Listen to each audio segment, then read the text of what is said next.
Nang panahon na yon, sinabi po ng ating Panginoong Hesus sa Mateo 11:28, lumapit kayo sa akin, kayong lahat na nahihirapan at lubhang nabibigatan sa inyong pasanin, at kayo'y bibigyan ko ng kapahingahan.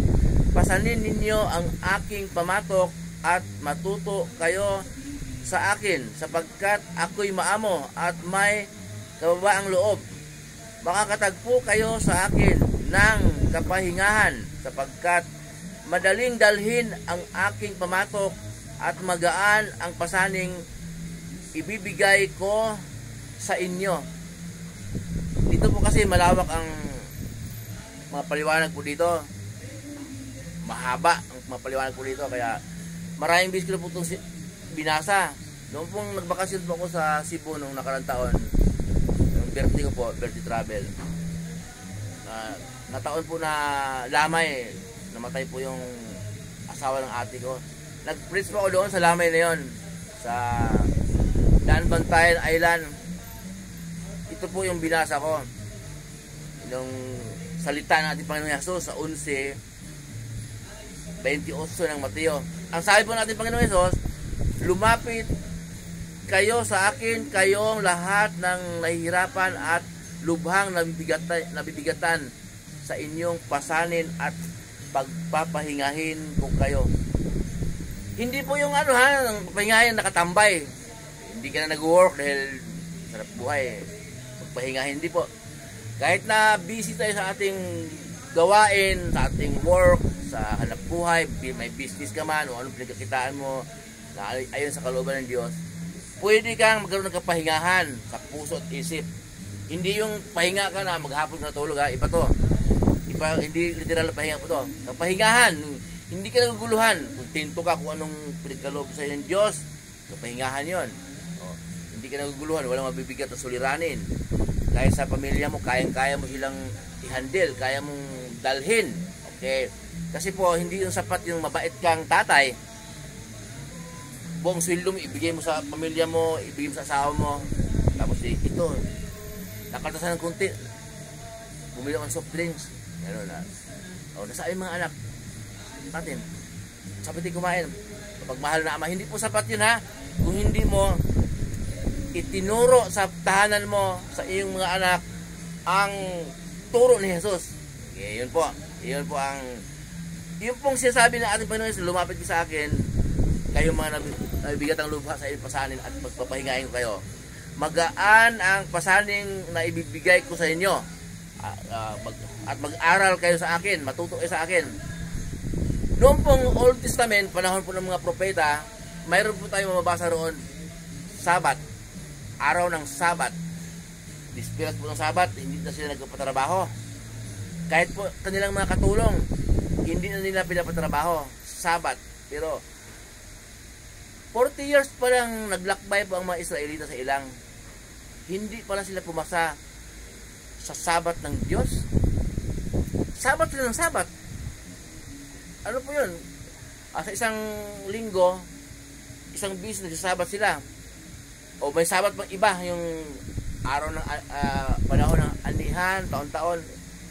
Ang Sabat pong ibig sabihin nun sa panahon ng Old Testament, hindi talaga sila parang pulong, parang sumamba sa Diyos, nagkasama silang mga hinirang ng Diyos, mananampalataya.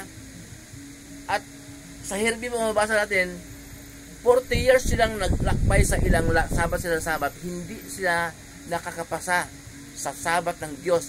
Ang salitang ginamit ko, hindi sila nakakapasok sa Sabat ng Diyos. Ano nangyari? Sabat sila ng Sabat. Yun ang sinasabi ng inyong lingkod na sinabi doon ni Jesus naman na mas sinusunod ang tradisyon ng mga tao at hindi natin sinusunod ang utos ng Diyos. Sabat pa rin ng Sabat, ibig ko sabihin po, sa oras ng Sabat, yung puso nila hindi nakikipagsabat, katawan lang nila. Yun po yun. Yung katawan nila nandun sa Sabat, yung puso nila hindi nagsasabat. So dito po sa New Testament, panahon ng ating Panginoon Jesus, ngayon na, huli, yung sinasabi sa Herbio na ng mga huling araw na ito, Herbio 1:2. Nakikipag-usap ang Diyos Ama sa atin sa pamamagitan ni Jesus. Okay? Ngayon po, panahon po ng New Testament, turo ni Jesus na ang ating sundin. Yun ang gusto ng Diyos Ama, makapangyarihan sa lahat. Mababasa po natin sa Mateo 17:5. Tinig mula sa langit. Ang sabi ng Diyos, ito ang minamahal kong anak na lubos kong kinalulugdan, pakinggan ninyo siya. Napakalinaw po. Sino ko kontra noon? Salita ng Diyos yon. Kadalasan kasi nakipagkontrahan yung mga mahilig sa debate. Huwag po tayong lumayo sa sabat. Ang dito sa New Testament, si Jesus po ang sabat. Okay? Kasi po, sinabi niya, lumapit kayo sa akin, kayong lahat na nahihirapan at lubhang nabibigatan sa inyong pasanin at pagpapahingahin ko kayo. Okay? Ang ibig sabihin noon, kung si Jesus ang lahat sa atin, kung si Jesus ang nasa ating buhay, tayo ay may saya, may kapahingahan, may kakuntintuhan sa buhay. Hindi tayo nanggugulang. Yung iba kasi, kung wala sa atin si Jesus, may pera na tayo, tayo yung masagana, tayo pa ang magulang. Ginugulangan natin yung wala. Yun, wala tayong kakuntintuhan. Kaya kung si Jesus po ang nasa buhay natin, si Jesus po ang nasa puso natin, siya po ang sabat ng New Testament. Siya po yun. Pero hindi sabat ang binabanggit. Okay, wala na yung sabat. Wala na yung turo ni Moises.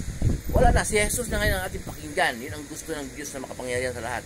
Kaya, kung si Jesus po ang nasa buhay natin, turo po na Jesus ang ating pinamumuhay araw-araw, tayo po ay may kapahingahan. Kahit pagod tayo, ang yung pagod pa sa trabaho, wala yun. Pahinga ng konti. Ako, pag napagod pa ako, naka-D4 ako, nakasandal ko, nagkakape. Tapos na. Pero iba po yung sinasabi ni Jesus na nabibigyan ng lubha sa inyong pasanin. Lumapit kayo sa akin. Maliwanag po. Lumapit kayo sa akin at pagpapahingahin ko kayo. Yun pala. Pag lumapit kayo kay Jesus, siya ang ating gabay, siya ang ating guro. Hindi yung mga nangangaral niya kung sino-sino. Pero yung nangangaral niya po, gaya yung lingkod, may verse na binabanggit. Tingnan ninyo. Pakinggan ninyo kung turo ba ni Jesus ang tinuturo niya, yun, sa Diyos yun. Muli po yung lingkod, si Chef Roy, mabuhay po tayong lahat. Pagkapalain po tayong lahat ng Diyos. Sasamahan kayo kahit saan kayo punta. Pagpapalain kayo sa mga negosyo ninyo, kahit anong negosyo nyo sa buhay, kahit anong kikitaan nyo na ayon sa kalooban ng Diyos na walang halong pandaraya, yung parehas. Pagkapalain po kayo ng Diyos.